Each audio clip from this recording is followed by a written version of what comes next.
आवाज़ सही से जा रही है? चलिए कितने सही है।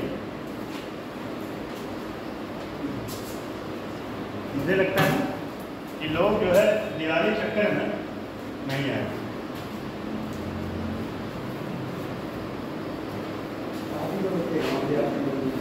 क्या हुआ? अभी तो बच्चे गाँव से आते हैं। हाँ वो तो सही बात। गाँव वाले आ रहे हैं, उधर वाले नहीं आ रहे। अरे गाँव वाले गाँव के आते हैं, जो दूर होते हैं वो आ जाते हैं, पास वाले नहीं आते। जहानाबाद तरफ के आते हैं तो उमरिया वाले। उनकी एक प्रॉब्लम हो सकती है कि पास के गाँव से या यहाँ के लोगों से आते हैं। और जो क्या नाम है लोकल नहीं है वो कहाँ आ रहे हैं? यहाँ से अभी 20 किलोमीटर। क्या हुआ?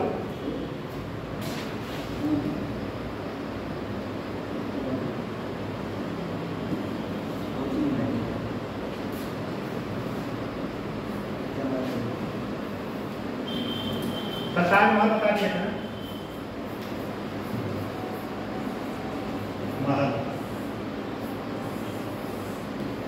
ताजमहल की विशेषता क्या कहते हैं? कौन बताएगा? ताजमहल में फिर सबसे बड़ी विशेषता लगती है ताजमहल की जो बीम है वो लकड़ी की है। क्या है? बीम जो नीचे मिल जाती है हाँ। वो लकड़ी की है। और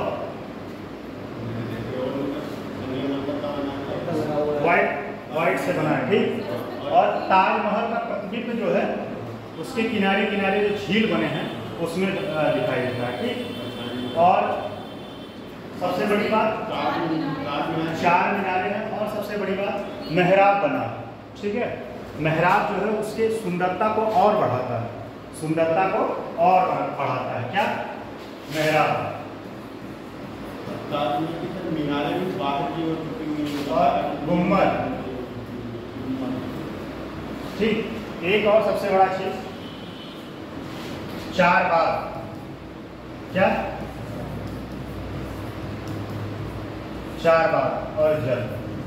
ये जल का मतलब समझ रहे हैं क्या? हाँ क्या हुआ? बंद करा दे क्या? ठंडी लग रही है? ये वाला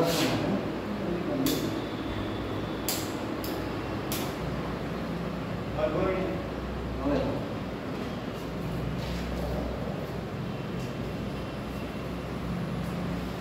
तो सबसे बड़ा ये जल वाला, ये 4 बाग नाम तो समझ रहे हैं। इसका विकास कौन किया था? सर्वप्रथम। सर्वप्रथम कौन किया था? बाबर। कहाँ पे किया था? लखनऊ में। कहाँ पे किया था? लखनऊ में। 4 बाग प्रणाली क्या होता है बताइए? समांतर श्रेणी में पेड़ लगाना। समांतर श्रेणी। और इससे क्या होता है? वातावरण शुद्ध होता है। वातावरण शुद्ध होता है, उसके आसपास के एरिया में पॉल्यूशन कम रहता है। तो इसका विकास कौन किया था? बाबर ने किया था, ठीक है। और ये जल, जल क्या है?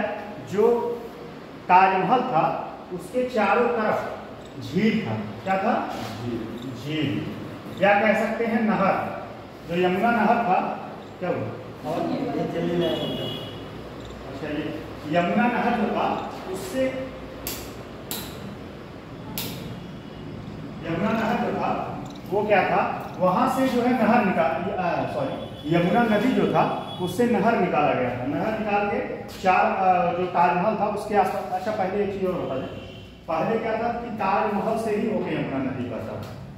जैसे इलाहाबाद में अभी आप भारद्वाज आश्रम देखिए, तो भारद्वाज जो आश्रम था वो पहले गंगा बेसिन क्षेत्र था, गंगा का क्षेत्र था। लेकिन धीरे धीरे जब गंगा उधर आगे की तरफ बढ़ती गई तो वहाँ पे पूरा जमीन हो गया। अब तो आश्रम बना है, बहुत कभी जाइएगा देखिए, बहुत बड़ा आश्रम है। मतलब पार्क है, आश्रम नहीं पार्क है। उसमें भरत मुनि का जो है मूर्ति भी लगा। तो क्या था? पहले क्या था कि ये ताजमहल के पास से होकर गुजरता था यमुना। धीरे धीरे जैसे जैसे समय बीतता गया, स्वाभाविक सी बात है नदियाँ अपना मार्ग बदलती रहती है। तो मार्ग बदल के वो आगे की तरफ चला गया। समझ में आ रहा है? आप कौन सा क्लास है? सर 8 तारीख को आए थे, छुट्टी हो गई थी। अच्छा, चलिए। आपने पहली क्लास ली थी। हाँ चलिए, ये सब बातें तो आपको समझ में आ गई। अब आगे लीजिए, अगला पॉइंट लिख लीजिए इसमें। अगला पॉइंट क्या था? अगला ये आगरा का लाल किला। आगरा का लाल किला।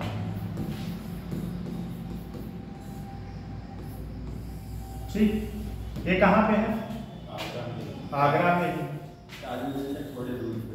ताजमहल से थोड़े दूरी पे। लिखिए जरा, लिख लीजिए जो पॉइंट आएगा मैं बता दूंगा। थोड़ा सा टाइम डॉमिनेशन का है, मुझे कंप्लीट करना है, ठीक है? अभी ये कल कंप्लीट हो जाना चाहिए, नहीं कल हो नहीं पाया। लिखिए जो आएगा मैं बताऊंगा। मूलतः यह किला किसी कालखंड में, मूलतः यह किला किसी कालखंड में, मूलतः यह किला किसी कालखंड में शक्ति और सामरिक महत्व का, शक्ति और सामरिक महत्व मतलब जानते हैं? हाँ, सामरिक चौतरफा क्या होता है? हाँ, सामरिक महत्व,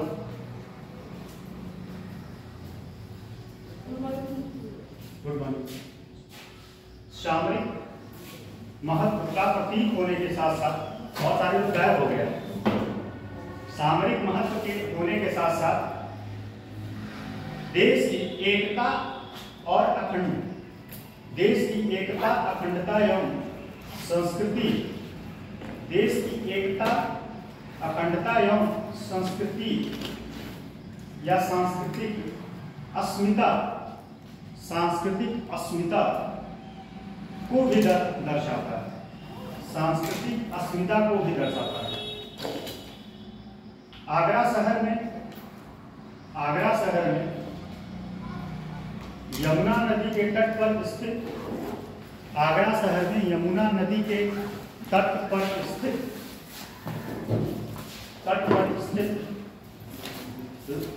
लाल बलुआ पत्थर से निर्मित, लाल बलुआ पत्थर से निर्मित, लाल बलुआ पत्थर से निर्मित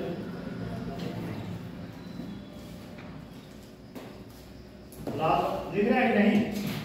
लाल बलुआ पत्थर से निर्मित मुगल शाह अकबर द्वारा, मुगल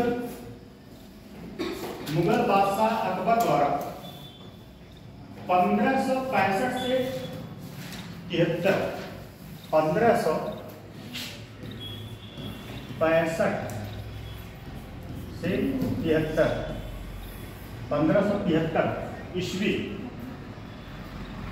में बनवाया गया, यह लगभग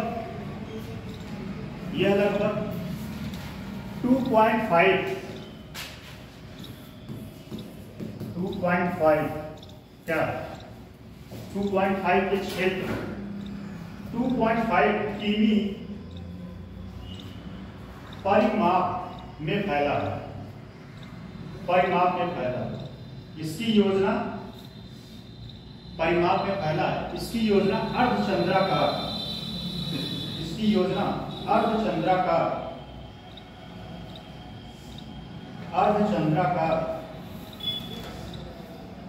के रूप में, अर्धचंद्राकार लिखे ना, अर्धचंद्राकार वृत्त के रूप में की गई, जिसका शीर्ष भाग नदी की धारा के समांतर, जिसका शीर्ष भाग जो नदी बहती है उसके धारा के समांतर, मतलब दिखाई ऐसा प्रतीत होता है, समांतर है, जिसमें समान दूरी पर बड़े तथा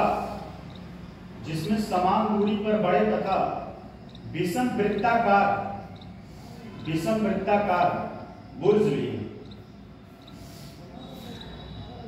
है। क्या? बुर्ज। हाँ।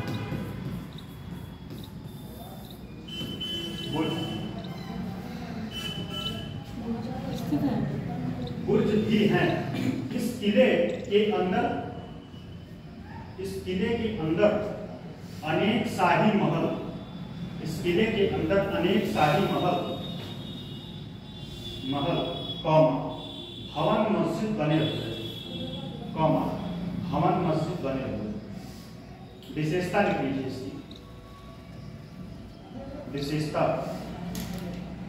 यह किला मुगल काल का एक उत्कृष्ट यह किला मुगल काल का एक उत्कृष्ट उदाहरण पेश करता है जिसे वर्ष 1983 में यूनेस्को के विश्व विरासत सूची में शामिल किया गया। यह भारत में सबसे बड़े पर्यटक स्थलों में से एक है। कौन? आगरा। यह भारत के सबसे बड़े पर्यटक स्थलों में से एक है। अब लिखिएगा अन्य विशेषता।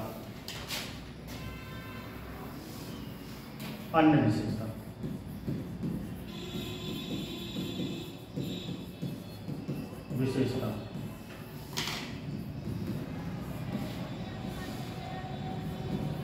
देखिए ऊपर वाले लिखिए प्रवेश द्वार ब्रैकेट में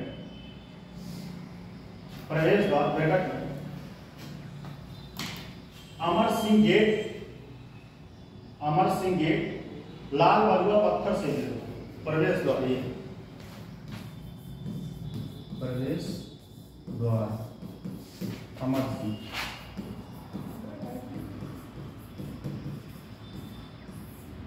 द्वार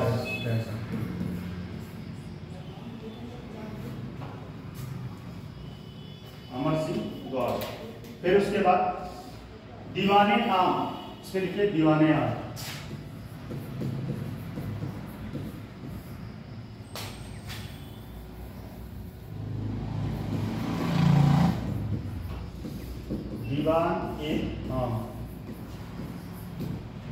दीवान ए आम में क्या होगा सर? दीवान ए आम कोई बताएगा? सर वो लोगों की समस्याएं सुनते थे। हाँ सही लिखिए ब्रैकेट में दीवाने आम। लोगों से मेल मिला करके उनकी समस्याओं का समाधान करना। लोगों से मेल मिलाप करके उनकी समस्याओं का समाधान करना। दीवाने खास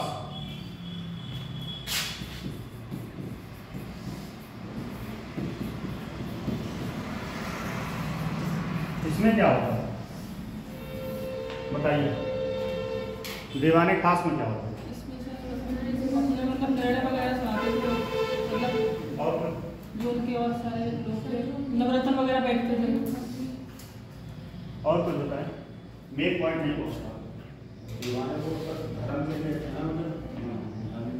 दीवाने सभी धर्म के उसमें सभी गुरु बैठते हैं। धर्म गुरु बैठ के विचार विमर्श करते। और एक बात और, जब किसी धर्म का कॉन्फ्लिक्ट हो जाता है, कोई डिसीजन नहीं हो पाता, तो किसका डिसीजन सबसे सर्वोपरि माना जाता है? अकबर जो कहेगा वही सर्वोपरि होता है। ठीक लिखिए इसमें लिख लीजिए दीवाने खास में। इसमें सम्राट अपने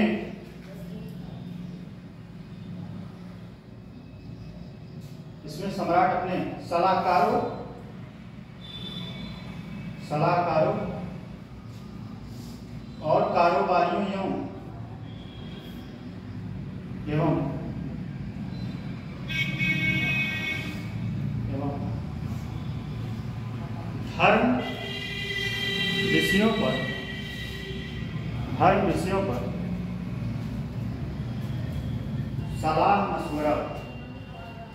धर्म विषयों पर सलाह मशवरा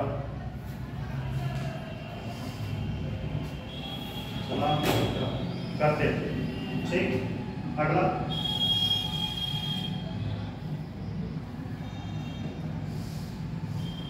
लिखिए मुसम्मन, लिख लेंगे नहीं, मुसम्मन बुर्ज।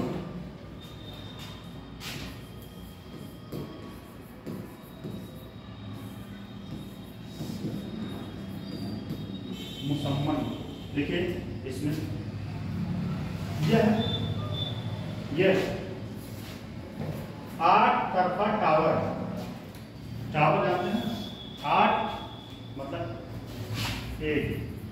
8 तरफा टावर, मतलब वहां से इस इमारत की सुरक्षा की जा सके। टावर पे क्या होता है? टावर पे लोग खड़े होकर क्या करते हैं?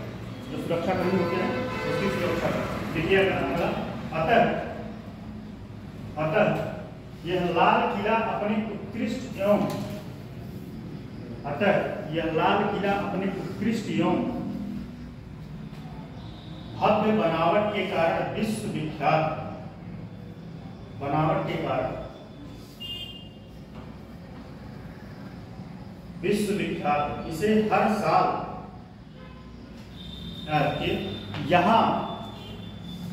यहाँ हर साल लाखों पर्यटक, यहाँ हर साल लाखों पर्यटक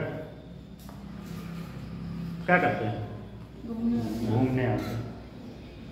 हर साल लाखों पर्यटक घूमने आते हैं, जिससे इस शहर को, किस शहर को? आगरा लिख लीजिए। आगरा शहर को आर्थिक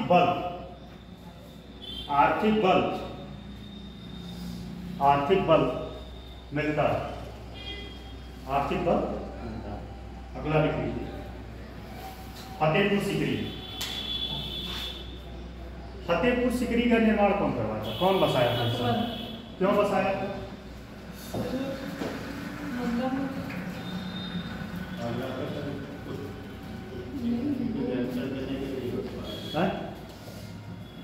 उसने की मतलब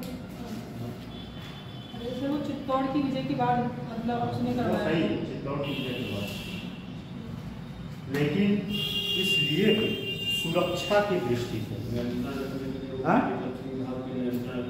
नियंत्रण प्लस सुरक्षा दृष्टि से। देखिए कोई भी व्यक्ति, कोई भी राजा अपनी राजधानी यहाँ से वहाँ परिवर्तित करता है। जैसे फॉर एग्जाम्पल मगध जो है पाटलिपुत्र को राजधानी बनाने के पीछे कई कारण। क्या कारण था? जैसे वहाँ पे आक्रमण करना बहुत टफ था, क्योंकि वह नदियों के बीच में, ठीक है, और उपजाऊ क्षेत्र था। पहली बात तो नदियों के बीच था, तो सुरक्षा दृष्टि से काफी महत्वपूर्ण हो गया। दूसरा कि वह जो है काफी उपजाऊ था क्षेत्र, उपजाऊ से वहाँ पे अर्थव्यवस्था को बल मिलता है। तो कहने का मतलब है कि यह भी सुरक्षा की दृष्टि से फतेहपुर सीकरी को बनाया गया, ठीक है। तो लिखिए फतेहपुर सीकरी। इस शहर की स्थापना मुगल बादशाह अकबर द्वारा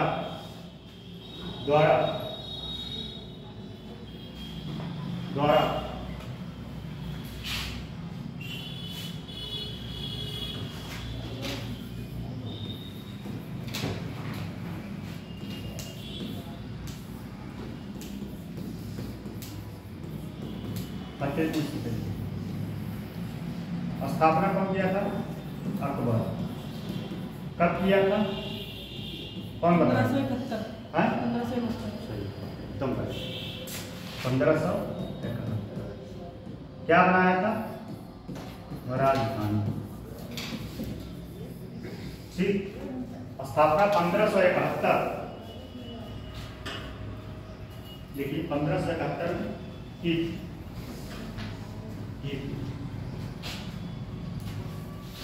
जो आगरा शहर से कितना? 40 किलोमीटर दूर। आगरा से आप लोग कहीं लोकल के हैं? सारे लोग लोकल के हैं नहीं? आगरा शहर से 40 किलोमीटर दूर स्थित फतेहपुर सीकरी यूनेस्को के फतेहपुर सीकरी यूनेस्को के आगरा शहर में नहीं जाता है। एक बार जाना है, अभी ताजमहल नहीं देख पाए। आगरा एक बार जाना। आप लोग में से कोई गया? यस सर, हम रहे भी हैं। हम रहे हैं। अच्छा, आगरा नहीं पढ़ती थी क्या? क्या कौन से क्या की थी वहाँ? डीएलएड। DL? अच्छा, तो चलाने को जाओ यूनियन से काट के लेते थे हमारे पास हाँ, तो उसके कारण बाहरी वाले से पैसा ही लेते हैं सर। बहुत थकते हैं वहाँ पे। बहुत बहुत। वहाँ जो ऑटो वाले होते हैं 500-600 रुपये थोड़े दूरी के लिए लेते हैं। सेम मेरी स्थिति जो है आप इस समय अयोध्या में चल रहा था। अयोध्या में इतनी लूट मची थी सर। हमने वहाँ पे रेड फोर्ट जो है वहाँ पे हमने विदेशों में जो लोग आते हैं गोरी और वो भी देखे थे वहाँ पे। आए थे देखने के लिए। अच्छा, अयोध्या में सेम कहानी यही है।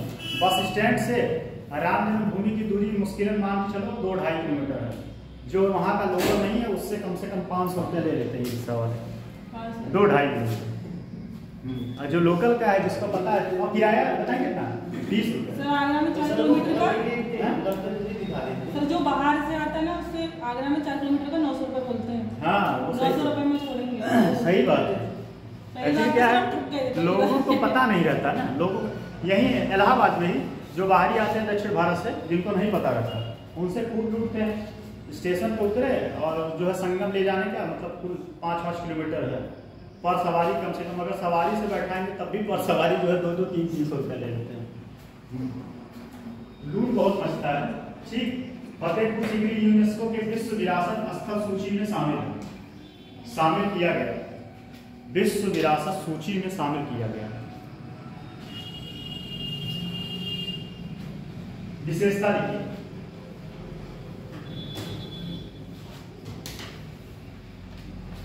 अच्छा यह राजधानी कब से कब तक था? कौन बता सकता है?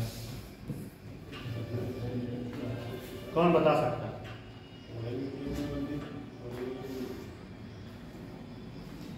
बता दीजिए तो एक इनाम जाते मुंह मीठा करा दीजिए। सर 1605 पर। और कोई ऑप्शन नहीं। ऑप्शन तो नहीं पकड़ पाएंगे हम, ऐसा ऑप्शन लेंगे। चलिए ऑप्शन चलिए ऑप्शन 1571 से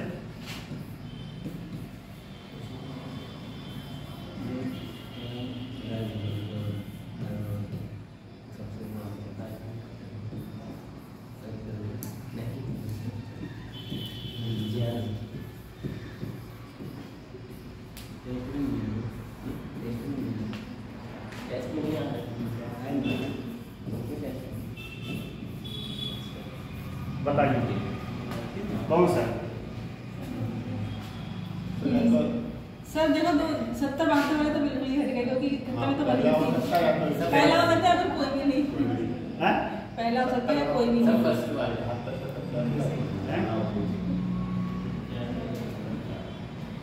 कौन हो सकता है? अब आप बता दीजिए।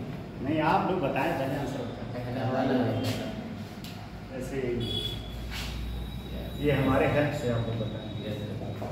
लिखिए लिखिए, अकबर ने इस शहर को अपनी राजधानी के रूप में बसाया था जो 1571 से 1585 तक मुगल साम्राज्य की राजधानी है।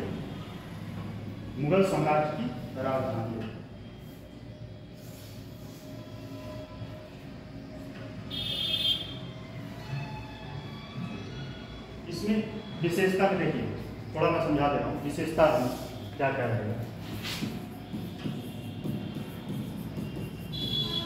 2-3 पॉइंट तो काम, लाल बलुआ पत्थर, ठीक, पर्यटन की दृष्टि से इम्पोर्टेंट। यहाँ एक पॉइंट इसमें विशेषता में लिखेंगे, वही इम्पोर्टेंट है। सलीम चिश्ती की दरगाह नहीं है ना? हैं? सलीम चिश्ती की दरगाह। हाँ हाँ, ये सही। अच्छा, सलीम चिश्ती के बारे में एक बात बताएं। अकबर उनका इतना सम्मान करता था, इनका जो पादुका होता था उसको अपने साथ इतना सम्मान करता था। और सलीम चिश्ती के ही नाम पे किसका रखा? सर जहांगीर का नाम रखा था उसने। जहांगीर का नाम। और ऐसा माना जाता है कि सलीम चिश्ती के ही आशीर्वाद से वो जहांगीर पैदा हुआ। तो लिख लीजिए इसमें एक पॉइंट लिख लीजिए बस, बाकी चीजें सबसे ठीक है। सर लास्ट में क्या बोला था जो मुगल? फिर से देख लीजिए, फिर से सुन लीजिए। अकबर ने इस शहर को अपनी राजधानी के रूप में बसाया था जो 1571 से 1585 तक मुगल साम्राज्य की राजधानी रही। मुगल साम्राज्य की राजधानी, ठीक। इसमें एक प्रमुख बात लिख लीजिए, प्रमुख आकर्षण क्या क्या है। पहली बात लिखिए जमा मस्जिद, यहाँ पे क्या क्या है? फतेहपुर सीकरी जमा मस्जिद। विशेषता लिखिए, प्रमुख आकर्षण का केंद्र विशेषता में जमा मस्जिद, बुलंद दरवाजा, बुलंद दरवाजा, पंचमहल, पंचमहल, अकबर किला, अकबर किला आदि। चलिए अब नीचे से लिखिए अतः फतेहपुर सीकरी भारत के, अतः फतेहपुर सीकरी भारत के इतिहास और संस्कृति का एक महत्वपूर्ण भाग है, एक महत्वपूर्ण भाग है। यह अपनी भव्य वास्तुकला और इतिहास के लिए जाना जाता है। यह अपनी भव्य कला और इतिहास के लिए जाना जाता है, ठीक है। एक पॉइंट और लिख लीजिए, इम्पोर्टेंट लिखिए अकबर का महल या अकबर का मकबरा, महल और मकबरा, अकबर का मकबरा। पहली बात बताइए,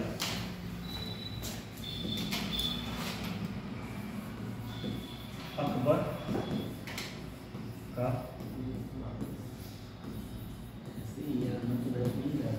यह है कहाँ? पहले बताइए आगरा में ही है। कहाँ? आगरा में ही है।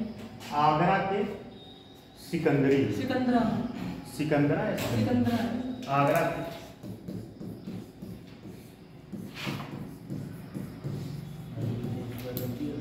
सिकंदरी है, सिकंदरा। कौन बनवाया था? कौन बनवाया था? जहांगीर बनवाया। जहांगीर, जहांगीर। लेकिन कुछ किताबों में जो है इसको अकबर दिया जाता है, कुछ किताबों में जो है इसका चिन्ह अकबर का किया गया। लेकिन अकबर जो है वही है कि कुतुब मीनार वाली कहानी, कुतुब मीनार के मुंह कौन डाला? ऐबक। लेकिन पूर्ण कौन कराए? तो वही है। जैसे बीएचयू मदन मोहन मालवीय ने बनवाया, नींव कौन रखा? यूनिवर्सिटी।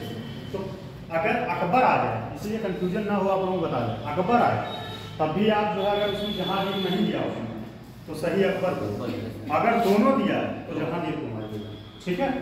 लिखिए लिखिए, यह मकबरा अभी, हाँ इसका लिखिए,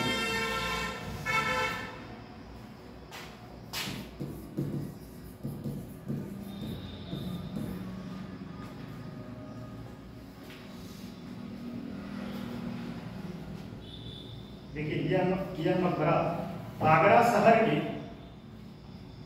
यह मकबरा आगरा शहर के सिकंदरा या सिकंदरी, ब्रैकेट में दोनों लिख सकते हैं, कोई दिक्कत नहीं। आगरा के सिकंदरा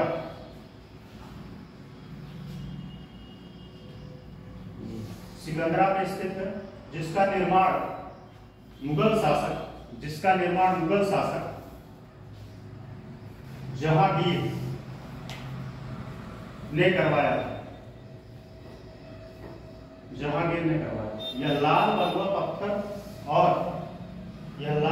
पत्थर और एक बात ध्यान दीजिएगा, ये जो है लगभग मुगल काल में कॉमन सी बात है कि दो चीज का यूज होता है, या तो लाल बलुआ पत्थर और या तो सफेद संगमरमर, तो ये कॉमन, ठीक। तो लाल बलुआ पत्थर और सफेद संगमरमर, लाल बलुआ पत्थर और सफेद के संगमरमर से निर्मित।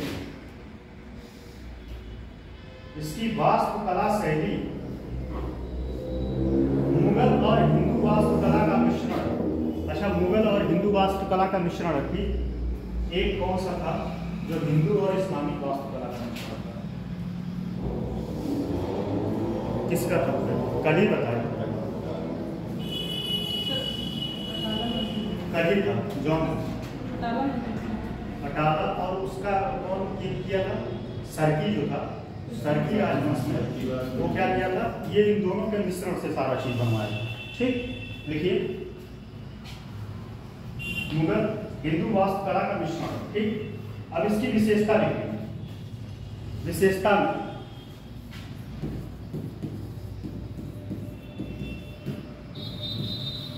पहली बात, चार बाग स्टेशन गए हैं? कहाँ है? लखनऊ में चार बाग स्टेशन। ठीक, चार बाग।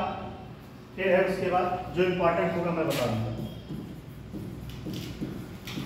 प्रवेश द्वार, ठीक, प्रवेश द्वार। फिर उसके बाद है मकबरा। मकबरा,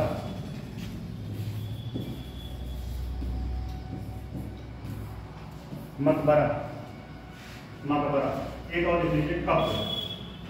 कब्र,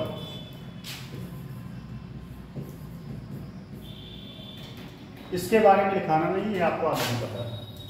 ठीक है, इसके बारे में और इसके बारे में थोड़ा सा बता दो।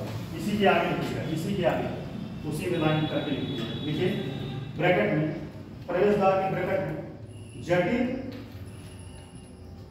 जटिल नक्काशी, जटिल नक्काशी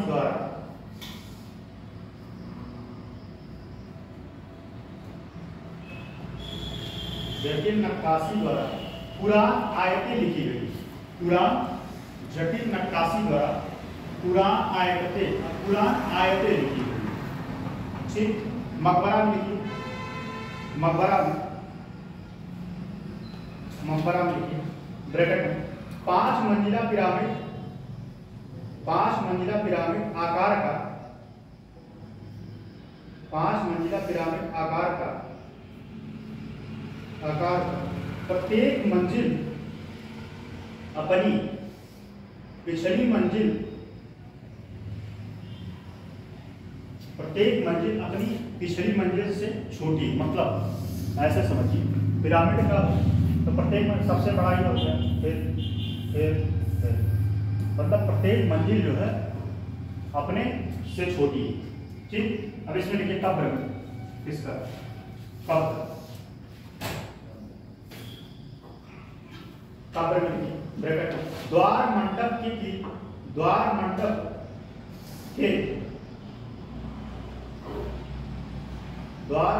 के नीले आवरण पर सुनहरे अक्षरों में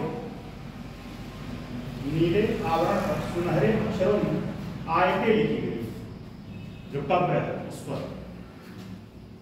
ठीक, एक और लिख लीजिए बस, ये बहुत इंपॉर्टेंट है, ये आपके एग्जाम में मेल भी आ सकता है।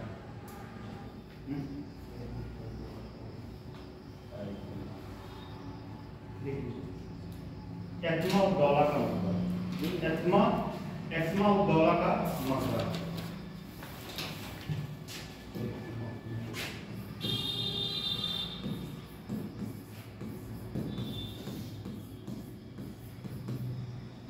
एत्मा उद्दौला का मकबरा। पहली बात तो बताइए है कौन? ये कौन है? कल ही बताया। इस मकबरा का स्थापना कौन कराया था?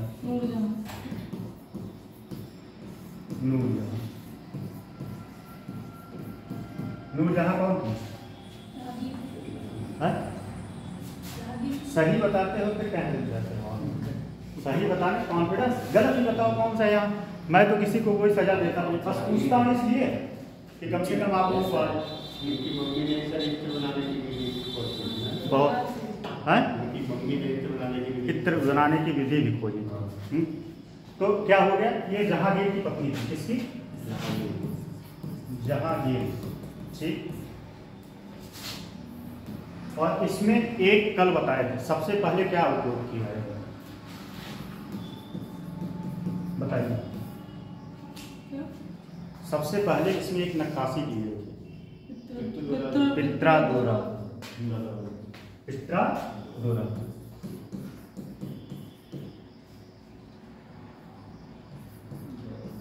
पित्रादोरा सही है।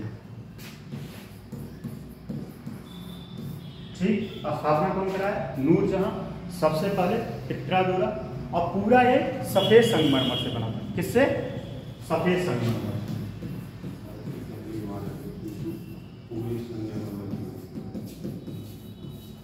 ठीक। ये इतना इनमें मेन पॉइंट है। और कहाँ पे स्थित है? कौन बताएगा? कहाँ पे है? आगरा में।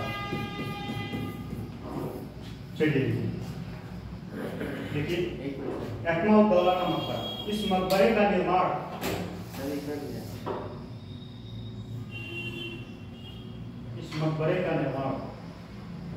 देखिए, ये चैप्टर आज हमें कंप्लीट करके अगले चैप्टर में प्रवेश कर जाना है। चाहे 2 ही लाइन लिखवाएं, चाहे 2 ही शब्द बताएं, लेकिन क्योंकि आज का शेड्यूल है तो आज हमको क्वालिटी में प्रवेश करना है किसी भी हालत में। तो ध्यान दीजिए, थोड़ा सा स्पीड बढ़ाइए। इससे ये है कि ना चैप्टर स्टार्ट हो गया, अगले दिन हम खत्म कर देंगे। तो पॉइंट बस यही है, पॉइंट में और कुछ नहीं। एक और चीज लिखी है, पॉइंट में बता रहा हूँ। देखिए, पॉइंट में कुछ और बात नहीं है। ये सारी बातें तो हुई है, नूरजहां बता ही दी।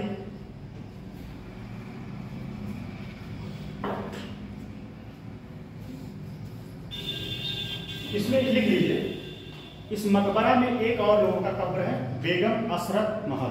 बेगम असरत लिख लीजिए, लिख लीजिए इसमें असमत बेगम, बेगम असमत। ये कौन थी?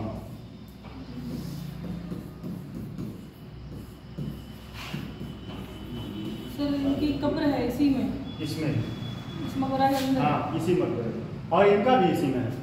एतमा-उद-दौला जो है नूरजहां की पिता, इनका भी इसी में कब्र है। और ये कौन है पहले बताइए? ये इन्हीं की पत्नी है। हाँ, ये इन्हीं के। और जो परफ्यूम के हैं ये इत्र ही बनाए। इत्र का निर्माण यही है। इत्र बहुत महत्ता है। इत्र कभी लगाए आप लोग? फूलों से बनता है। ठीक है। इसकी विशेषता लिखवाना पड़ेगा कि लिख लेंगे आप लोग? देखिए,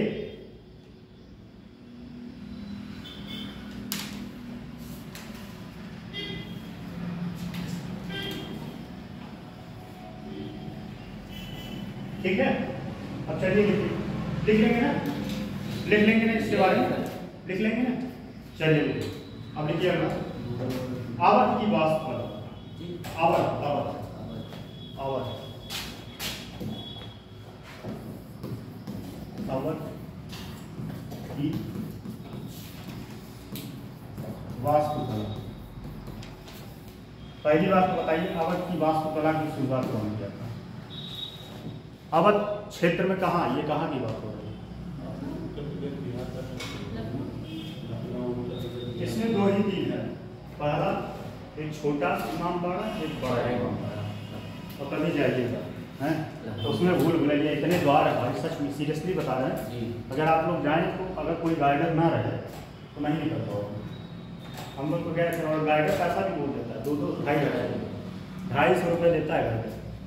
हम थे, हमारे चाचा थे, हमारा भाई था, हम लोग 4 लोग गए थे, एक लोग और थे भैया, 4 लोग गए थे। चाचा हमारे पूरे डिपार्टमेंट में, तब भी वो जो पैसा ले लेंगे। कहा सर हम लोगों को जमा करना पड़ता है। 200 रुपये लिया था पर है, 800 रुपये हम दिए थे, घुमाया था। और पूरा इतना मतलब इतना छोटा छोटा द्वार है, यहाँ से उसी में से इधर उधर उधर उधर, और सारा एक दूसरे से लिंक है। एक बार सारे सेम है और सबका साइज एक। मतलब आप कंफ्यूज हो जाएंगे कि बाहर कहाँ से निकले, इसीलिए उसको भूल भुलैया कहा जाता है? लिखिए, इसमें बहुत कुछ है नहीं, दो ही है, लिखिए। अच्छा एक बात और, यहां से आपका आधुनिक काल स्टार्ट हो जाता है। आधुनिक वास्तुकला, और जिसमें बहुत कुछ है नहीं, यही एक अवध का है। आधुनिक वास्तुकला में कौन कौन सा पढ़ा चुके, पहले बताइए कौन कौन सा वास्तुकला होता है, कौन बताइए, बताइए आप बताइए, नहीं बताइए किसका? शुरू से अभी तक। सर सबसे पहले मौर्यकालीन से पहले का था। हाँ, उसमें क्या क्या बताइए, जल्दी बताइए, जल्दी जल्दी रिकॉल कराइए।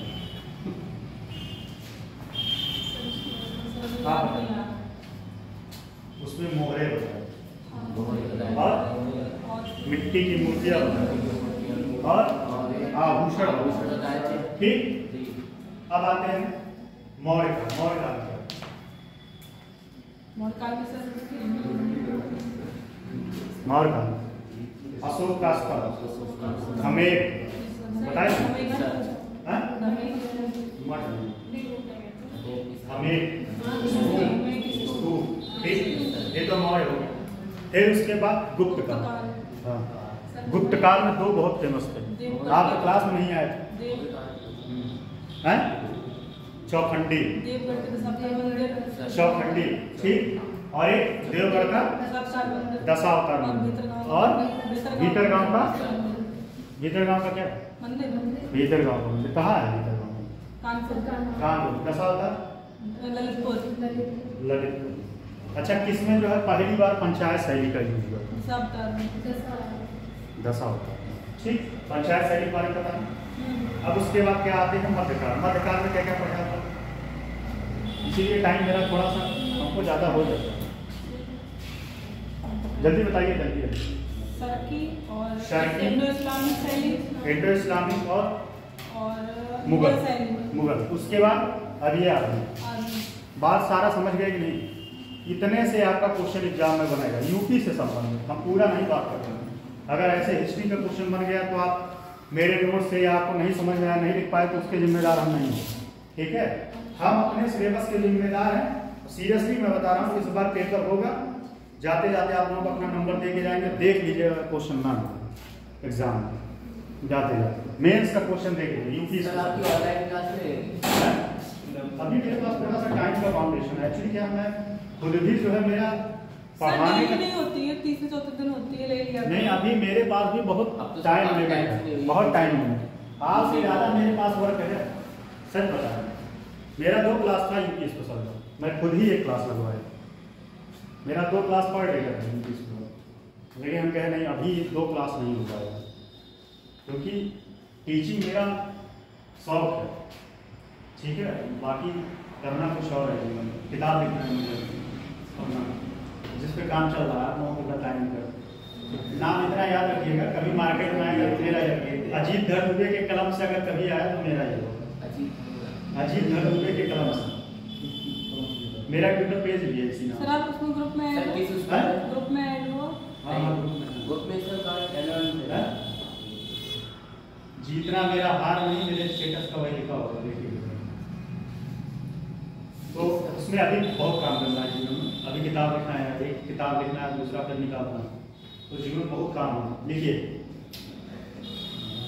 इसीलिए मैं थोड़ा सा टाइम नहीं दे पाता, और एक किसी दिन एक्स्ट्रा क्लास लगाइए ना, सारे विषयों का आप उनको बता दें।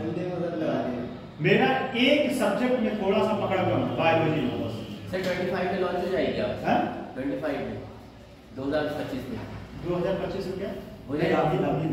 अभी टाइम लगेगा उसमें, अभी मतलब कम से कम 3 से 4 साल, 3 से 4 साल।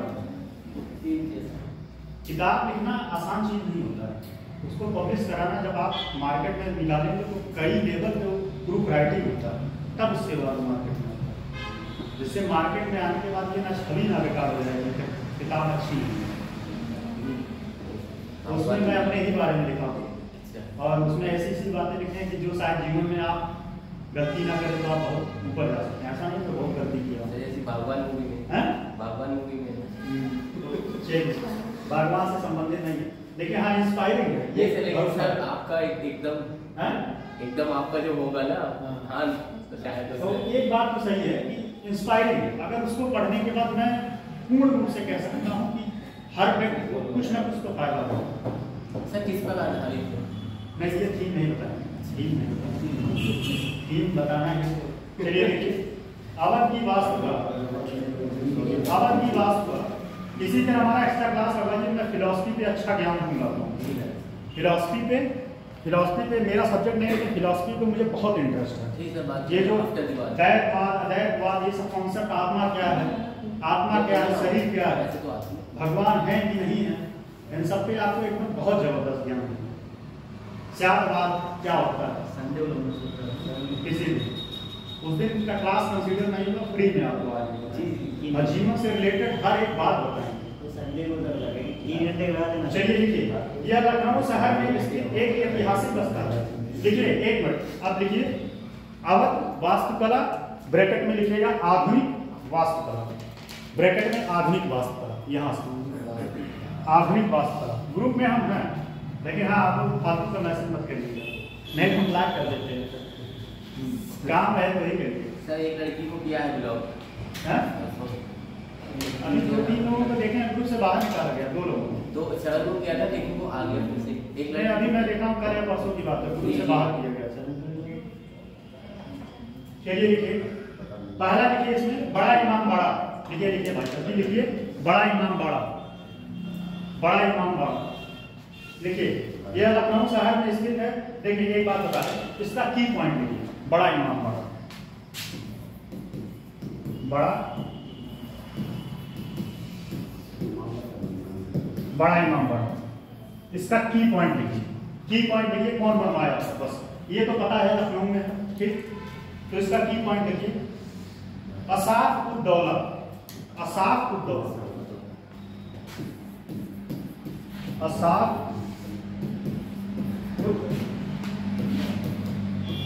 उद्दौला।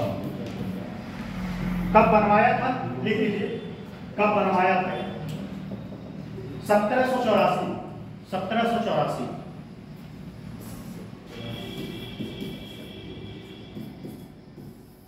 मेरा जो है ना मन करता है मोटिवेशनल स्पीकर बनने का, सही बात तो है, लेकिन अभी लोग जानते नहीं, मुझे जान जाएंगे तब मेल ऐसा कुछ होता है। असाफ उद्दौला, असाफ उद्दौला। कोई व्यक्ति डिप्रेशन को मेरे पास आइए, अगर उसका डिप्रेशन ना कम कर दिए तो फिर जो कहिएगा करेंगे। कोई व्यक्ति डिप्रेशन किसी भी समस्या से ग्रसित हो, किसी भी समस्या, यही नहीं समस्या, कोई भी समस्या हो है। हाँ 1784 में लिखिए। फिर विशेषता, विशेषता में लिखिए इसके, विशेषता,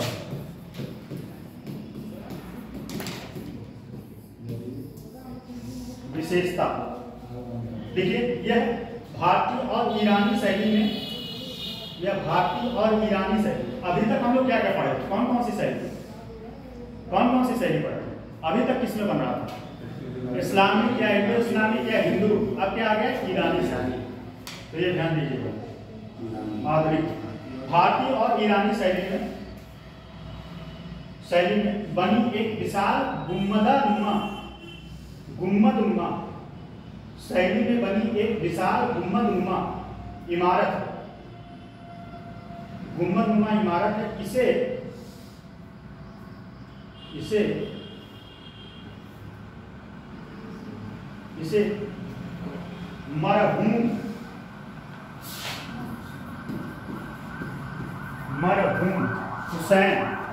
मरहूम हुसैन अली की याद, मरहूम हुसैन अली की याद के शहादत में, अली की याद के शहादत में बनवाया गया।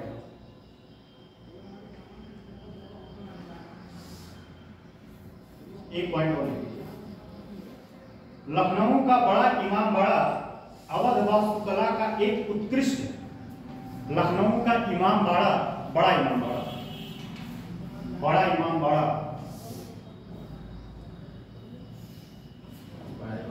बड़ा इमाम बाड़ा अवध वास्तुकला का एक उत्कृष्ट अवध वास्तुकला का एक उत्कृष्ट उदाहरण पेश करता है। इसके बाद क्लास एक नहीं आ जाता इसके बाद क्लास है उत्कृष्ट उदाहरण पेश करता है। यह इमारत गोमती नदी के तट पर, यह इमारत गोमती नदी के तट पर स्थित है। यह इमारत गोमती नदी के तट पर स्थित है। गोमती नदी के तट पर स्थित है। ठीक, स्थित। इसकी वास्तुकला लाहौर के बादशाही मस्जिद से काफी मिलता जुलता है। इसकी वास्तुकला लाहौर की बादशाही मस्जिद से काफी मिलता जुलता है। अगला पॉइंट, यह इमारत मुगल, फारसी और भारतीय वास्तुकला, यह इमारत मुगल, फारसी व भारतीय, मुगल, फारसी व भारतीय, फारसी व भारतीय, हाँ, मुगल, फारसी व या और भारतीय वास्तुकला शैलियों का मिश्रण। अब यहां से क्वेश्चन आपके बने लिख लीजिए, महत्व एवं रखरखाव। नेक्स्ट पॉइंट देखिए, सिग्निफिकेंस एंड मेंटेनेंस।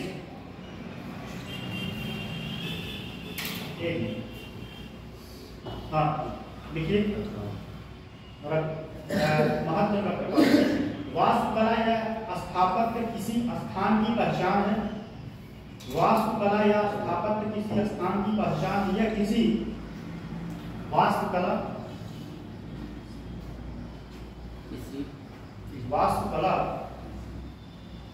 या स्थापत्य किसी स्थान की पहचान है। यह किसी इमारत, बस्ती, कस्बे, नगर या देश का, यह किसी इमारत, बस्ती, कस्बे, नगर या देश का शरीर और आत्मा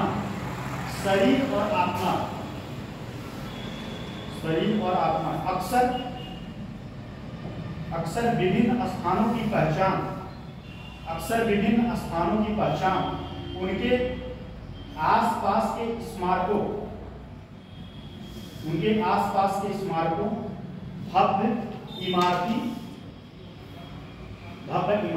आसपास के परिदृश्य, आराधना लिखिएगा, आराधना स्थलों, यहाँ तक कि गली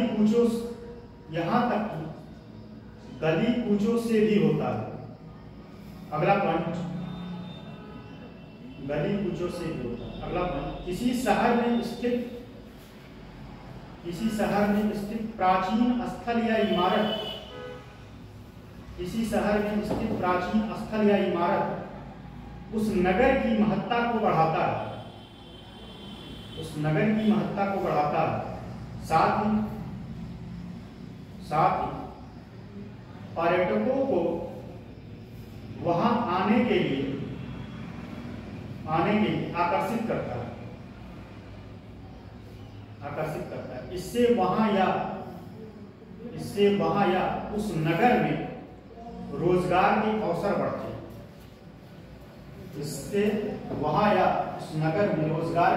बढ़ते हैं।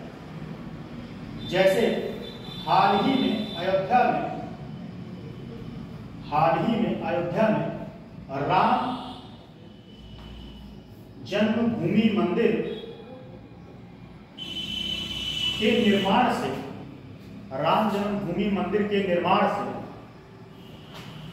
अयोध्या में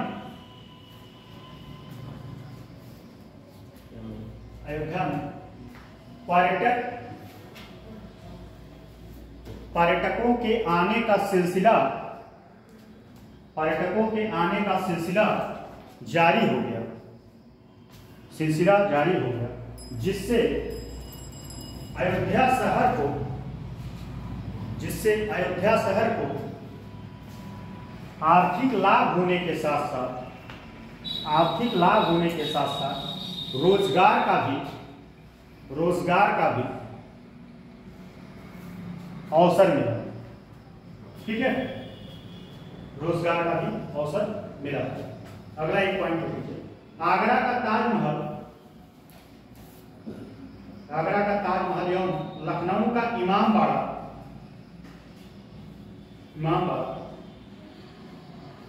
संरक्षित इमारतों में है। इसे हमें सुरक्षित और संरक्षित करना हमारा कर्तव्य है। किसमें आएगा?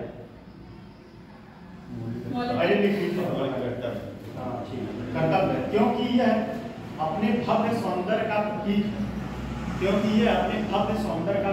है। और लिख लीजिए एक और पॉइंट, ये सबसे क्वेश्चन बनेगा सर। प्राचीन स्मारक तथा पुरातात्विक, देखिए प्राचीन स्मारक तथा पुरातात्विक स्थल और अवशेष अधिनियम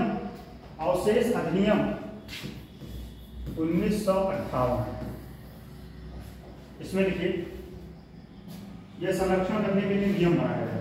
ठीक है, 1958। देखिए इस अधिनियम के द्वारा राष्ट्रीय महत्व के प्रतीक और ऐतिहासिक स्मारकों का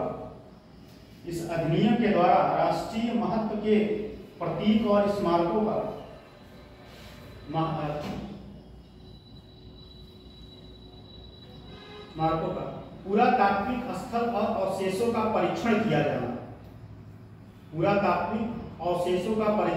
जाना स्वीकृत है। इसका विस्तार संपूर्ण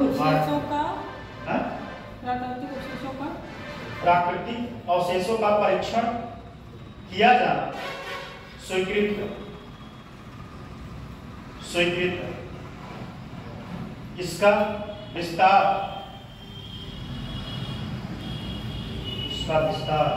संपूर्ण भारत में कोई प्राचीन स्मारक संरचना पूरा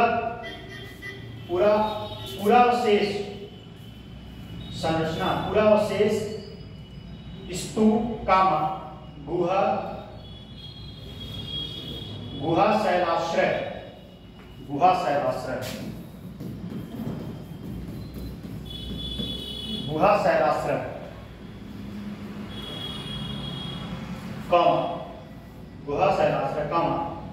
कलात्मक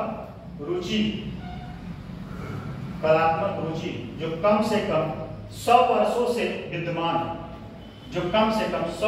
विद्यमान है, इसके अंतर्गत शामिल किए जाते हैं। मतलब यह अधिनियम जो है बना था, इसमें जो इम्पोर्टेंट प्लेस, मंदिर, मस्जिद या इमारत है उसको शामिल किया जाता, लेकिन उसमें टर्म्स एंड कंडीशन है कि 100 वर्ष से पुराना होना चाहिए। 100 वर्ष से पुराना तभी शामिल किया जाएगा। ठीक है, एक और डिवीजन, अपनी धरोहर अपनी पहचान।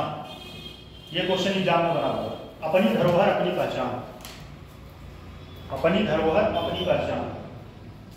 इस कार्यक्रम के तहत देखिए, इसमें थोड़ा सा एक पॉइंट समझ लीजिए। इसमें जो है प्राइवेट निजी प्लेयर को आकर्षित किया जाता है, जिससे समझ लीजिए, इसमें लिखना नहीं है, जिससे प्राइवेट सेक्टर इसमें आने के लिए उत्सुक हो और रोजगार के अवसर बढ़े। तो लिखिए पहले, इस कार्यक्रम के तहत निजी प्लेयर मतलब वही प्राइवेट सेक्टर के व्यवसायी, निजी प्लेयर को शामिल करके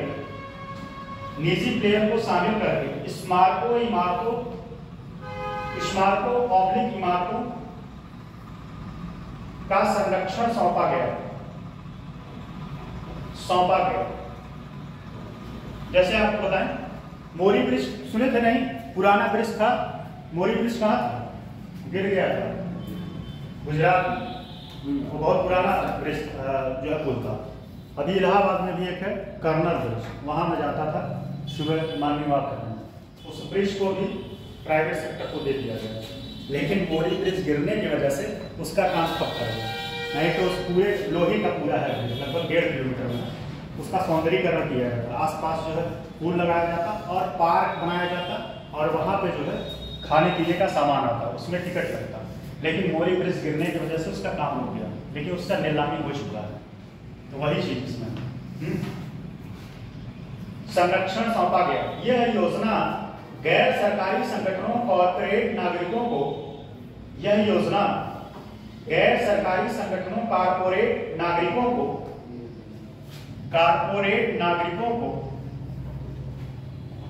को स्मारक मित्र बनाने के लिए प्रोत्साहित करेंगे।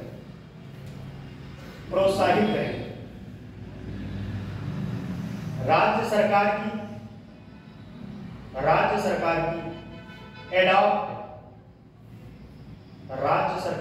Adopt a heritage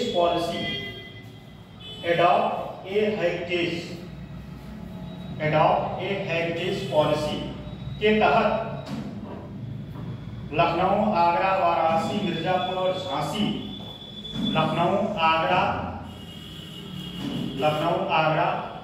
Varanasi, Mirzapur, Jhansi, Mathura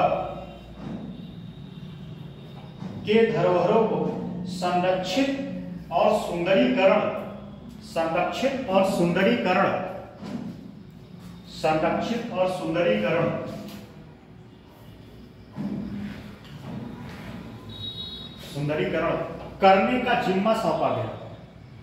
करने का जिम्मा सौंपा गया।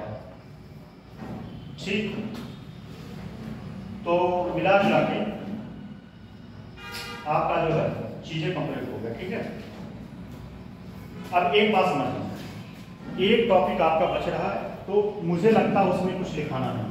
उत्तर प्रदेश के संग्रहालय में आप गूगल करके पढ़ सकते हैं। यूपी स्पेशल, जैसे आप जब एग्जाम देते हैं वनडे का, तो वनडे के इंपॉर्टेंट से ज़्यादा इंपॉर्टेंट है।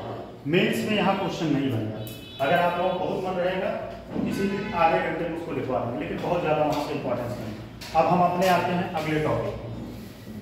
अगला टॉपिक का नाम डालिए।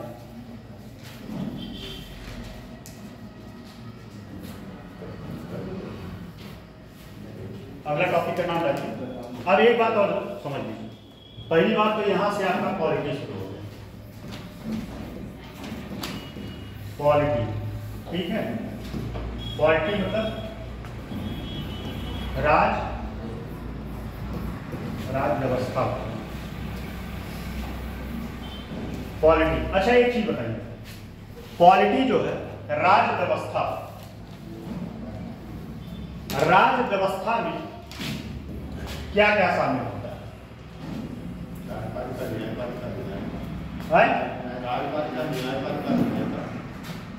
पहला क्या होता है? राज्यपालिका। देखिए, किसी भी इसको ऐसे समझिए, लेकिन हमें यहाँ उत्तर प्रदेश के दृष्टि से पढ़ना है। पहले विधानमंडल,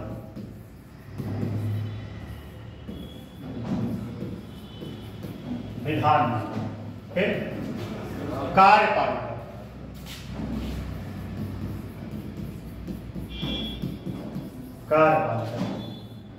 ठीक। फिर ये छठवां टॉपिक है,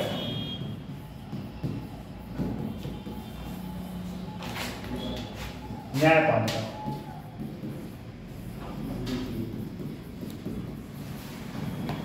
अब सबके बारे में समझिए। ऐसे ही संसद हो जाता है, ठीक, ऐसे ही संसद हो जाता है। ये दोनों तो स्वाभाविक सी बात रहता है। इस विधानमंडल की जगह पे संसद हो जाता है केंद्र। अब इसका कार्य क्या होता है? यहाँ क्या होता है? आप पॉलिटी बहुत अच्छे से पढ़े हैं।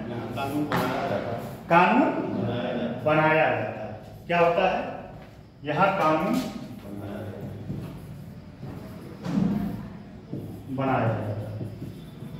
यहाँ पे क्या होता है? लागू किया जाता है। और यहाँ पे क्या होता है?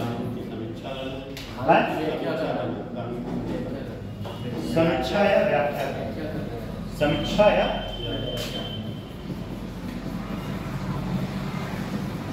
व्याख्या।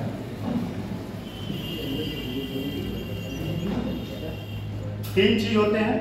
और राज्य व्यवस्था या इसी को ऐसा कह सकते हैं शासन प्रणाली। क्या? शासन प्रणाली।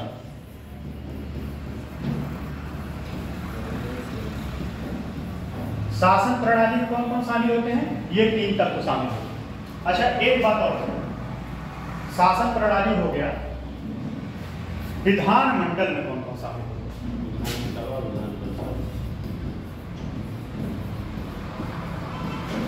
विधानमंडल में कौन कौन शामिल, कौन कौन बता सकता है? विधानसभा, विधान परिषद और विधानसभा, विधान परिषद और राज्यपाल, मुख्यमंत्री शामिल। राज्यपाल। पहले बात तो राज्यपाल, फिर विधानसभा, विधानसभा, फिर विधान परिषद। इसमें कौन अस्थायी होता है? विधानसभा, विधानसभा स्थायी विधान होता है? परिषद होता है, सॉरी विधान परिषद। विधान परिषद। परिषद। इसके सदस्यों का चुनाव कैसे होता है? प्रत्यक्ष या अप्रत्यक्ष?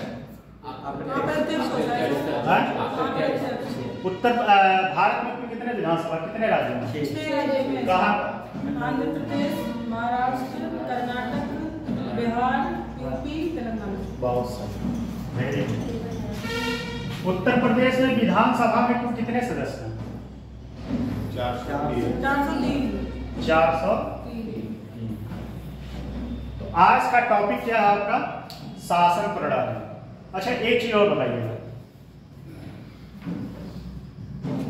राज्य। अच्छा, एक कॉन्सेप्ट बताइए, थोड़ा सा पॉलिटी का कॉन्सेप्ट है।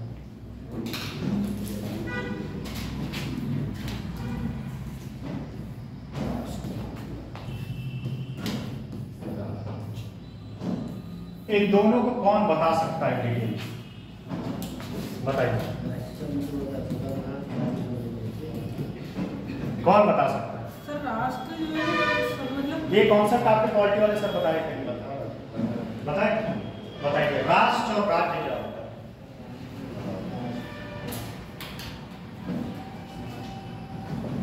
सर राष्ट्र सभी राज्यों के लिए कानून बनाता है और राज्य जो होते हैं मतलब राज्य जिसकी सर संप्रभुता वो राज्य कहलाएगा, संप्रभुता भी राज्य कहलाएगा। और एक इंपॉर्टेंट पॉइंट, यह एक भावना है। राष्ट्र एक भावना है और इसका यह जो है शासन करता है, प्लस इसकी भौगोलिक स्थिति होती है। क्या होती है? कोई भी राज्य बनने के पीछे पहली बात तो उसकी भौगोलिक स्थिति होनी चाहिए और संप्रभुता। सर क्या होता है?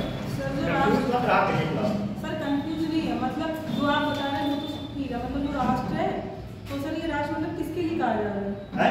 राष्ट्र किसके लिए? राष्ट्र जो है राज्य का ही है, हम दोनों में अंतर बता रहे हैं, बस इतना समझिए। राष्ट्र जो है एक व्यापक लेवल पर होता है, व्यापक लेवल पर मतलब एक भावना होता है, ठीक है? जैसे भारतीय भावना, राष्ट्र के प्रति आपका क्या है?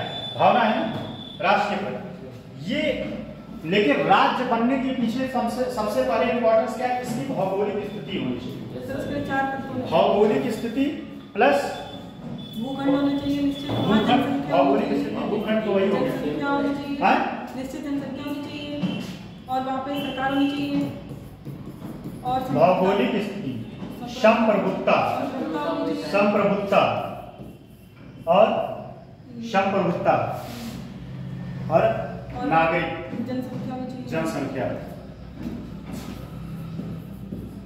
जनसंख्या। इन सब से मिलके, और भी पॉइंट है, इन सब से मिलके राज्य बनता है। अगर राज्य में कोई एक चीज ना हो तो राज्य नहीं कहलाएगा। संप्रभुता नहीं होगी तो जनता में रहे तो राज्य नहीं। जनता न हुई तो राज्य बन पाएगा, ये राज्य बनेगा। सर संप्रभुता जो होती है वो मेन होती है, वो अलग बात है, लेकिन हर अपनी जगह पे हर इंपॉर्टेंस है। जैसे बॉडी में हर चीज का इंपॉर्टेंस, हाथ में रहे आप देख नहीं पाएंगे, हाथ में रहे खा नहीं पाएंगे, पैर में रहे चल नहीं पाएंगे। तो ऐसे ही ये भी एक समझिए एक बॉडी है, ठीक है। इस बॉडी के हर एक पार्ट जो है इंपॉर्टेंस है। जैसे ये कमरा है तो आप इसको राज्य थोड़ी घोषित कर पाएंगे, नहीं घोषित कर पाएंगे, हर चीज का इंपॉर्टेंस है, ठीक। सर हमने तो यही पढ़ा है, मतलब पढ़ाई संप्रभुता नहीं होगी तो फिर राज्य एक समाज बन के रह जाएगा केवल। हमारे क्वेश्चन का आप आंसर देंगे बस, जनता नहीं रहेगा तो राज्य बन जाएगा। संप्रभुता ही रखे नहीं, संप्रभुता कैसे रखे, क्या करेंगे आप अकेले बैठे हैं, संप्रभुता रखिए, राज्य बन पाएंगे नहीं सर, चारों चीजें होनी चाहिए। तो हम वही बात बोल रहे हैं, हम क्या हम भी तो वही बात बोल रहे हैं कि सारा इंपॉर्टेंस है। आप कहें सिर्फ संप्रभुता ज्यादा, हमने बोला ही नहीं सर, आपने बोला केवल जनसंख्या, तब हमने बोला केवल जनसंख्या में तो हम नाम ही नहीं लेंगे सर, हम भी नहीं बोल रहे हैं केवल संप्रभुता। देखिए डिबेट करने वाली बात नहीं है, समझिए बस, ठीक है। मतलब इसमें क्या है, भौगोलिक स्थिति होनी चाहिए, राज्य बनने के लिए जनता होनी चाहिए, प्लस क्या होना चाहिए, संप्रभुता। अगर कोई एक चीज नहीं रहता तो राज्य नहीं बन पाएगा, ठीक है। चलिए टॉपिक का नाम लिखिए, टॉपिक का नाम लिख लीजिए, चाहे वही लाइन लिख लीजिए आप। लिखिए टॉपिक नंबर 6, उत्तर प्रदेश की राज्य व्यवस्था। उत्तर प्रदेश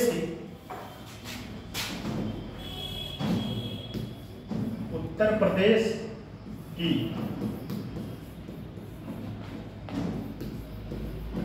राज्य व्यवस्था।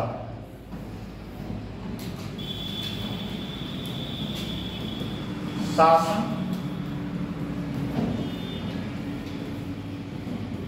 प्रणाली, ये टॉपिक का नाम। उत्तर प्रदेश की राज्य व्यवस्था, शासन प्रणाली, राज्यपाल, शासन प्रणाली, राज्यपाल, राज्यपाल, विधानमंडल, विधानमंडल या मंत्रिपरिषद लिखिएगा, मंत्री परिषद। अच्छा, मंत्री में कितने स्तर के मंत्री होते हैं, लिख लीजिए तब पूछते हैं।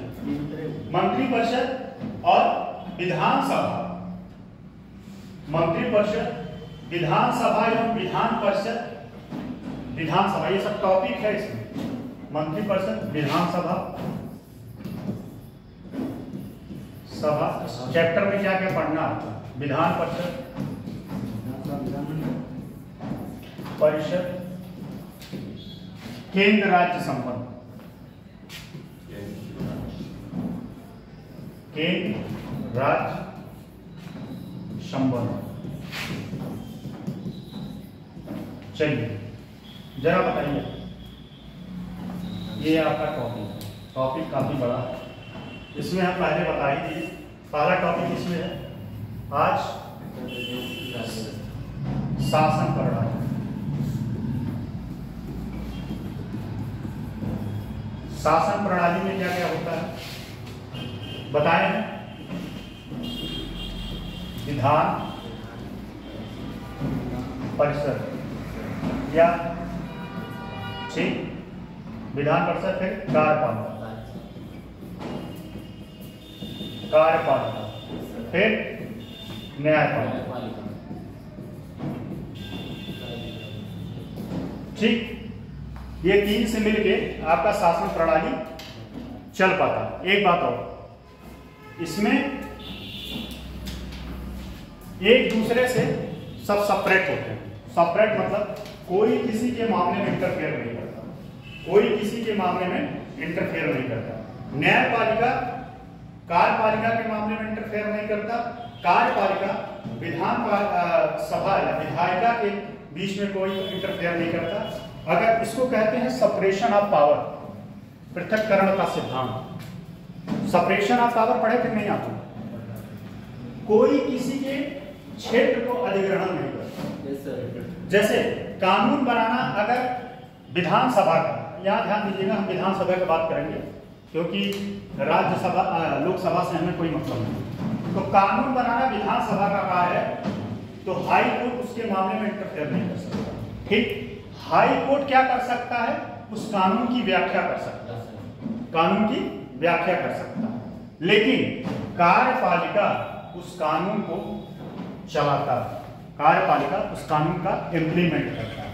ठीक, कोई कानून बन गया, अब जैसे आप समझिए आप कोई क्राइम कर दिए, ठीक, अब क्राइम कर दिए तो विधानसभा वाले तो आके आपको पकड़ेंगे नहीं, ठीक है, पकड़ेगा कौन? कार्यपालिका। तो उनका काम क्या करना है? इम्प्लीमेंट करना। बात समझ में आएगी? इतनी बात समझ में आएगी? थोड़ा लिखिए, लिखिए। पहला हेडिंग इसमें है शासन प्रणाली, शासन प्रणाली लिखिए। शासन नामक शब्द, शासन नामक शब्द जिसका अर्थ परिचालन, जिसका अर्थ परिचालन,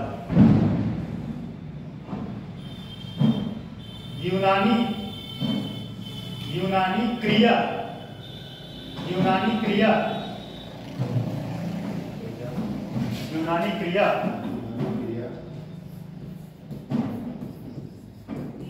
लिख, यूनानी क्रिया कुबेर नाव से लिया गया, यूनानी क्रिया कुबेर नाव से लिया गया।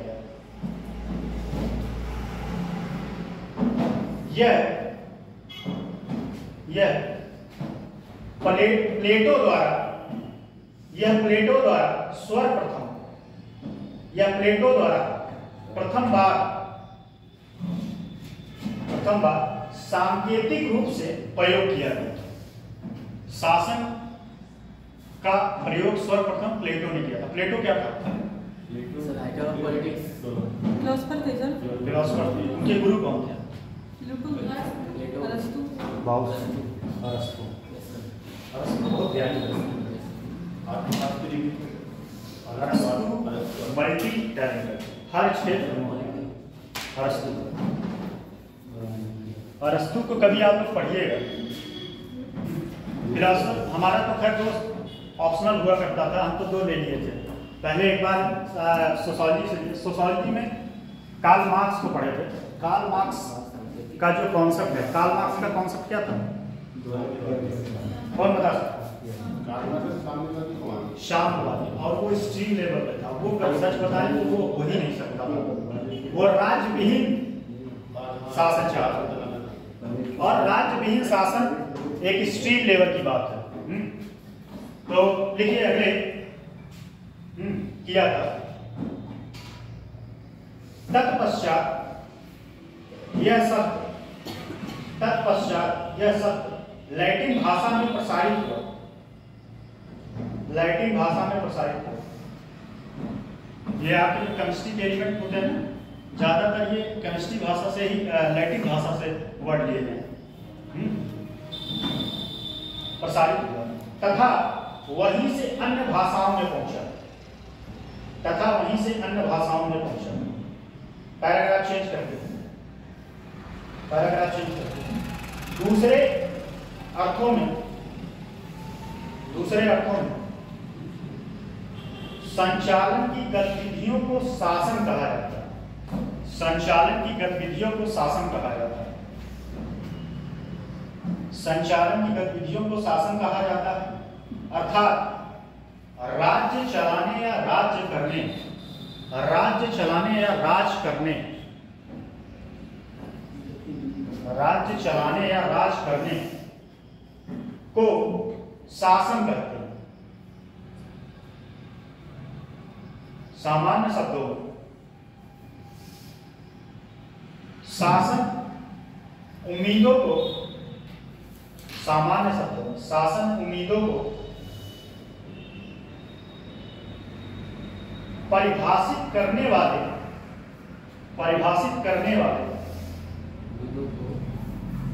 शब्दों, परिभाषित करने वाले, शक्ति देने वाले अथवा प्रदर्शन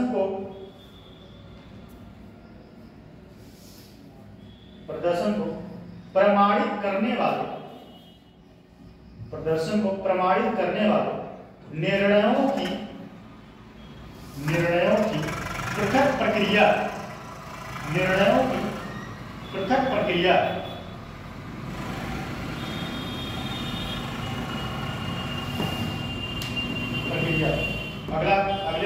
अगला पॉइंट, विश्व बैंक के अनुसार, ये स्टेटमेंट अपना जब शासन व्यवस्था पूछेगा, शासन प्रणाली, तो इसको जरूर कोड करिएगा इसके शब्द को, क्योंकि तब आपको नंबर थोड़ा अच्छा मिलेगा। विश्व बैंक के अनुसार समाज के मामलों, इन्वर्टेड कॉमा देखिए, समाज के मामलों एवं समस्याओं के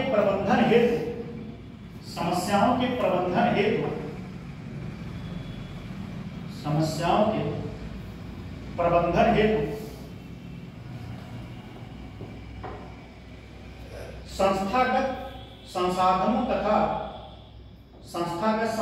तथा राजनीतिक अधिकारों का प्रयोग करना ही, संस्थागत संसाधनों तथा राजनीतिक अधिकारों का प्रयोग करना ही शासन कहलाता है, शासन कहलाता है। राजनीतिक अधिकारों का प्रयोग करना ही शासन कहलाता है, शासन कहलाता है। कई बार वैकल्पिक तौर पर संस्थाओं व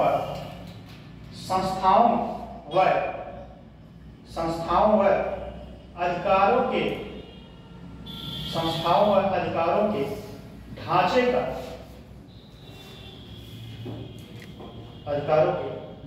का प्रयोग, संसाधनों को आवंटित करने हेतु साझेदारी तथा समाज अथवा अर्थव्यवस्था में गतिविधियों को संचालित करने एवं नियंत्रित करने को भी शासन कहा जाता है। अब लिखिए, जैसे ये लिखवाए थे, कहाँ गया, एक शासन प्रणाली में 3 शीट डायग्राम बना के लिखिए। शासन प्रणाली में 3 शीट डायग्राम बना दिए। अब लिखिए, विधायिका के नीचे लिखिए, विधायिका के नीचे कानून बनाने का काम करती है, विधायिका के नीचे कानून बनाने का काम करती है। कार्यपालिका के नीचे कानून को लागू करने का काम करती है, न्यायपालिका कानून की व्याख्या और निपटारा करने का काम।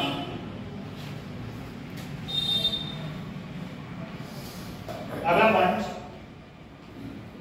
इस टॉपिक खत्म हो जाए, छोड़ दूं क्योंकि मेरा ट्रेन मिल जाए।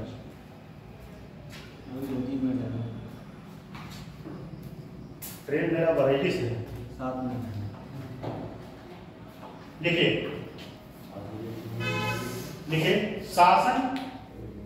शासन के इन तीनों भागों का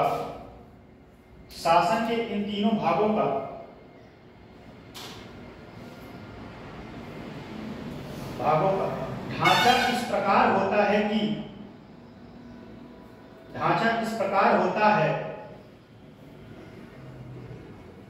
कि जिसके तहत वे अच्छे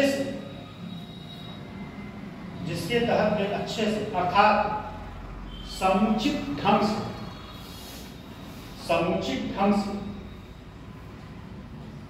अपने कार्य को पूरे कर सके, यह ढांचा यह ढांचा तीनों अंगों के बीच, यह ढांचा तीनों अंगों के बीच शक्तियों के विभाजन की व्यवस्था पर टिकी है। शक्तियों के विभाजन की व्यवस्था पर टिकी है। जैसे अगर मानिए कि सुप्रीम कोर्ट, या सुप्रीम कोर्ट को छोड़ो, हाई कोर्ट की बात करें, हाई कोर्ट विधानमंडल के हर मामले में इंटरफेयर कर रहा है, तुम ये कानून क्यों बना दिए, तुम वो कानून क्यों बना दिए, तो क्या राज्य चल पाएगा सर? सुचारू रूप से नहीं चल पाएगा। ठीक है, एक टॉपिक और है और 10:32 हो गया। चलिए समझ लीजिए टॉपिक, समझ लीजिए, अगले दिन आएंगे लिखवा लीजिए। देखिए सरकार और शासन में अंतर, सरकार और शासन में अंतर।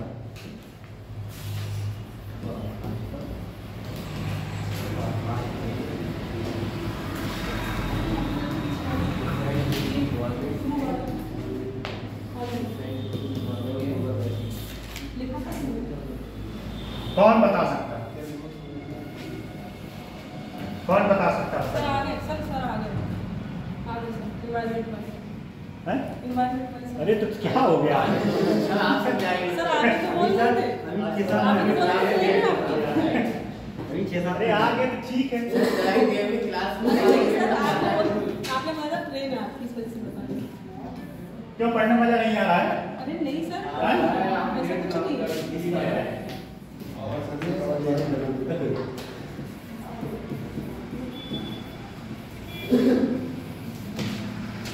बताएं सरकार क्या होता है? कौन बता सकता है?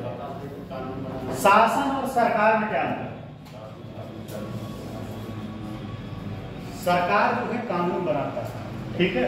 सरकार सर कैसे काम करती है? और शासन सर जवाबदेही और पारदर्शिता,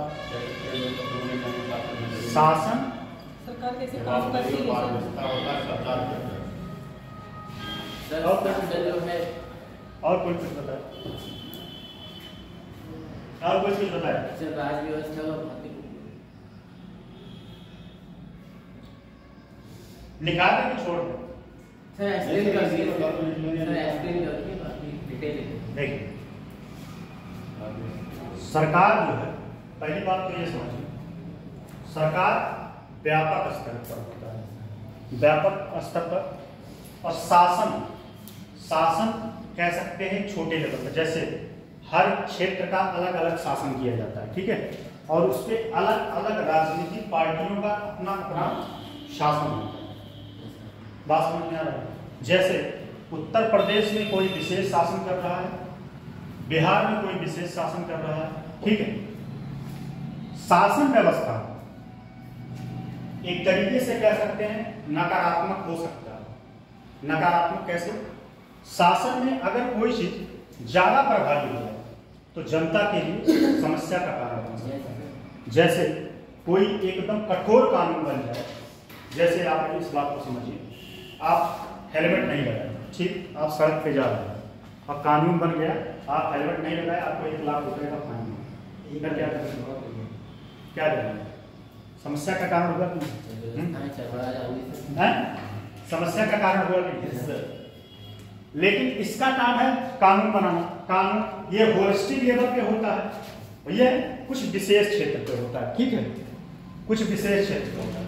चलिए, लोगों का पढ़ने में मन नहीं है, नेक्स्ट क्लास में सीधे कुछ नहीं कहा एनवायरनमेंट में। सर, हमने कुछ भी नहीं कहा, हमारे ऊपर मत थोपिए आप सर। नहीं, हम आपके ऊपर क्यों थोपेंगे? किसी को थोपेंगे नहीं भाई मैं